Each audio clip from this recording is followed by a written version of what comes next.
Olá, tudo bom? Hoje eu vou explicar para você qual é a relação entre o diabetes, o pré-diabetes e a inflamação e como essa inflamação crônica de baixo grau pode prejudicar ou favorecendo o aparecimento do diabetes ou piorando a progressão da doença, inclusive com relação a complicações. Você vai adorar esse vídeo porque eu vou te explicar como melhorar essa inflamação para quem vive com diabetes ou está pré-diabético. Fica até o final que você não vai querer perder. Antes de começar, quero te perguntar se você tem diabetes ou pré-diabetes, ou se é algum familiar, algum amigo, alguém com quem você se preocupa. Se esse for o caso, já aproveita e compartilha esse vídeo. Vamos ampliar essa corrente do bem, ajudar mais pessoas, que é isso que eu quero aqui com o canal. Quando a gente pensa em inflamação crônica de baixo grau, a gente pensa normalmente em doenças metabólicas e o diabetes acaba não sendo uma exceção. A gente sabe que muitas pessoas que vivem com essa inflamação crônica, eu tenho até aqui no canal um vídeo falando dos 5 sinais que o seu corpo dá, que está inflamado, ele tem o sistema imunológico normalmente mais ativado de uma forma contínua, mesmo sem ter nenhum tipo de fator que cause essa inflamação. É como se o sistema imunológico estivesse desregulado, o sistema inflamatório do seu organismo estivesse desregulado e você fica sendo muito exposto a esse processo inflamatório, o que pode piorar o processo do diabetes, né, piorando complicações, piorando o controle, ou até mesmo favorecer o aparecimento no caso do diabetes tipo 2. Essa relação do diabetes tipo 2 e inflamação já está muito elucidada. A gente sabe que as pessoas que têm mais resistência à insulina, que têm mais uma hipersecreção de insulina, podem ser pessoas mais inflamadas, porque a insulina em alta quantidade no nosso organismo, ela tem um papel mais inflamatório, ela favorece essa inflamação. Sem contar que muitas pessoas que têm diabetes tipo 2, normalmente são pessoas com sobrepeso ou obesidade, que por si só já pode aumentar a inflamação do nosso corpo, são pessoas que muitas vezes, infelizmente, têm um hábito alimentar não tão equilibrado assim, consomem muitos processados, muitos alimentos de alto índice glicêmico, muita gordura trans, muita gordura saturada, que aumenta a inflamação do nosso organismo. E além disso, o próprio estresse da doença, de ter que se preocupar com a alimentação, de ter que se preocupar com a medicação, de ter que se preocupar com o futuro, podem aumentar a inflamação do nosso corpo. Agora, isso acaba sendo um ciclo vicioso, né? Porque quando o corpo está mais inflamado, ele responde menos à insulina.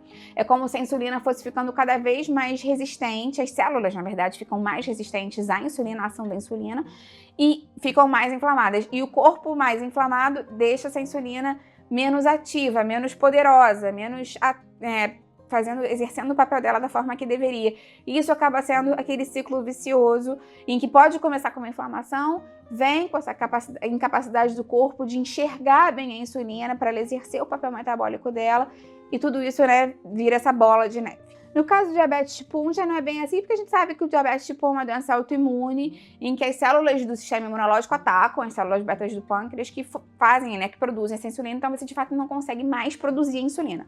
É um outro mecanismo, mas a gente já sabe que quando as pessoas estão mais inflamadas e são diabéticas tipo 1, esse ataque às células do pâncreas é mais exacerbado, então a agressão à célula é mais...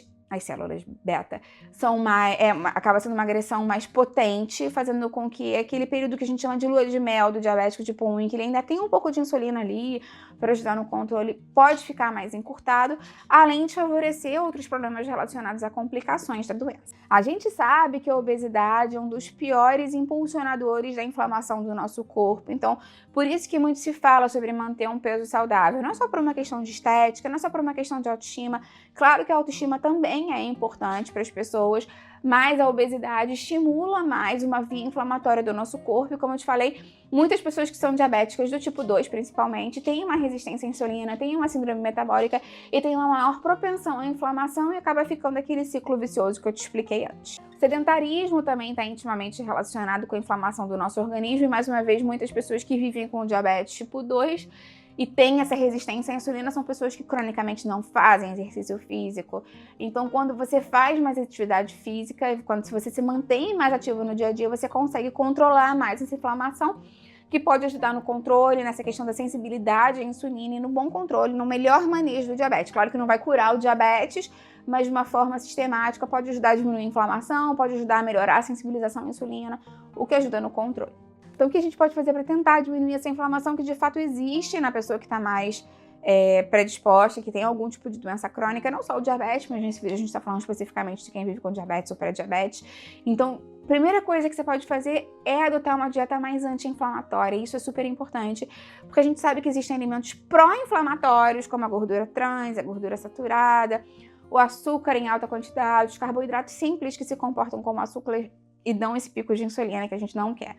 Então, reduzir esses alimentos e consumir mais alimentos anti-inflamatórios, como o ômega 3, que está na chia, na linhaça, no salmão.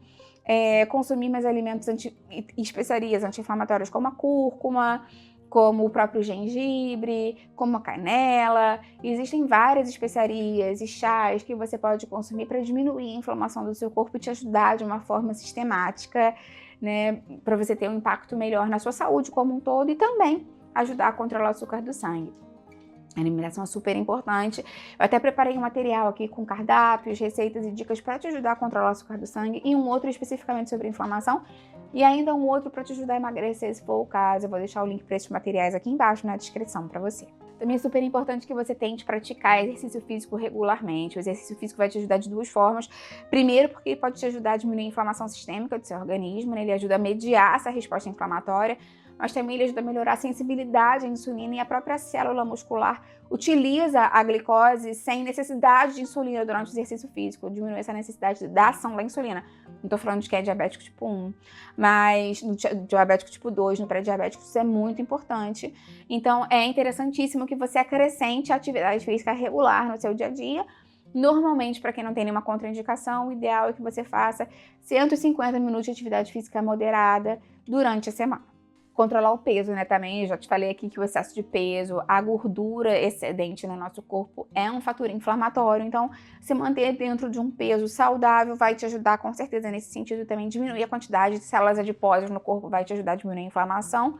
Eu tenho uma playlist inteira de como emagrecer com saúde aqui, tem um vídeo falando de cardápio do diabético, reeducação alimentar, e vou deixar isso tudo aqui embaixo para te ajudar também nesse sentido. Super, super importante também você sempre manter o monitoramento da glicose de uma forma mais contínua possível, de acordo com o que seu médico prescreveu, fazer as aferições por ponta de dedo, por sensor, não sei o que você utiliza, e fazer o uso correto da medicação, se for o caso, se você estiver sob uso de medicação. Nunca pare de tomar nenhum remédio por conta própria e nunca faça uma mudança radical na sua alimentação por conta própria sem o conhecimento do seu nutricionista ou do seu médico. Lembra que esse vídeo aqui é meramente informativo. Me conta se você já sabia dessa correlação entre inflamação e diabetes, o que você costuma fazer para diminuir a inflamação no seu corpo, você se sente mais inflamado, mais dolorido. Eu vou adorar ver o seu comentário. Lembra de deixar curtida no vídeo, isso me ajuda muito, e compartilha com quem vai gostar e com quem precisa. Vamos juntos ampliar essa corrente do bem, que é isso que eu quero aqui com o canal. Até a próxima, tchau, tchau!